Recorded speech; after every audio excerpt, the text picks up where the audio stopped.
তিন কারণে চট্টগ্রামে জলাবদ্ধতার ভয়াবহ রূপ। 4 সংস্থার প্রকল্পে 13,000 কোটি টাকা খরচের পরও মিলছে না কাঙ্ক্ষিত সুফল। বাংলাদেশ পরিবেশ আন্দোলন বাপা চট্টগ্রাম চ্যাপ্টারের সভায় এসব তথ্য তুলে ধরলেন বিশেষজ্ঞরা। বাস্তবায়ন পর্যায়ে সমন্বয়হীনতা দূর করার পরামর্শ তাদের। ওয়ালটন ফ্রিজ কিনে অনেকের মতো আপনিও হয়ে যেতে পারেন মিলেনিয়াল। সেরা পণ্যের সেরা অফার। সামান্য বৃষ্টি হলেই চট্টগ্রাম মহানগরীর বেশিরভাগ এলাকায় জলাবদ্ধতা প্রায় আড়াই দশকের নিয়মিত চিত্র।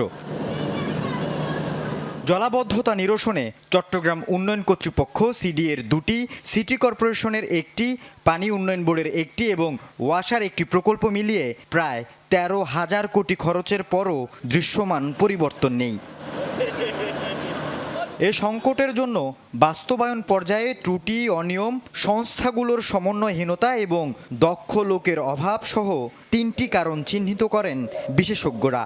প্রায় 13-14 হাজার কোটি টাকা চট্টগ্রামের শুধু জলাবদ্ধতা নিরসনের জন্য সরকার বরাদ্দ করেছে। এর চেয়ে আর কি করবে সরকার?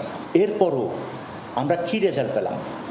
আমাদের রেজাল্ট হচ্ছে আসলে একটা শূন্য। আমার মনে হয় 14,000 কোটি টাকা বিছিয়ে দেওয়া হতো চট্টগ্রাম শহরে, আমার মনে হয় জলাবদ্ধতা থাকতো না। পুরা কয়েক ফিট উপরে তুলে ফেলা যেত এই চট্টগ্রাম শহরকে এত টাকা দিয়ে। নগরায়নের ব্যাপারে ওরা অ্যাবসলিউটলি নীল। সিটি কর্পোরেশনে একজনও নগর পরিকল্পনাবিদ নাই। তাহলে নগর যেরকম হয়েছে এইরকমই থাকবে, এর থেকে উন্নতি আশা করবেন না। এটা বাসযোগ্য কোনোদিনও হতে পারবে না।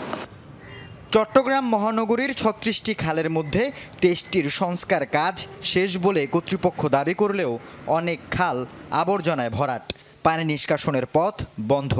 অপরিকল্পিত নগরায়নের কথাও উঠে আসে বাপার এই সভায়।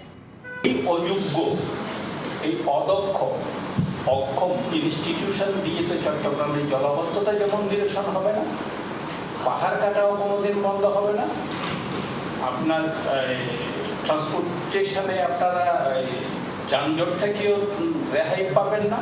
76% কাজ শেষ হয়ে গেছে, কিন্তু জলাবদ্ধতা এখনই আমাদের বাড়ছে, ছিল কমার কথা। আসলে 100% হলেও যে কতটুকু হবে আমরা এখনো বুঝতে পারছি না। সম্ভাব্যতা যাচাই ছাড়াই একের পর এক মেগা প্রকল্পের যৌক্তিকতা নিয়েও প্রশ্ন তোলেন আলোচকরা। প্রত্যেকটা প্রজেক্টে আমরা যে দাম দিয়েছি সেটা অন্য যে কোনো দেশের 1/3। এই বড় বড় প্রজেক্টগুলো করতে অন্য দেশ যদি 1 টাকা খরচ করতো, আমি সেখানে 3 টাকা খরচ করেছি। ওই বাকি 2 টাকা কার পকেটে? আল আমিন শিকদার, যমুনা নিউজ, চট্টগ্রাম।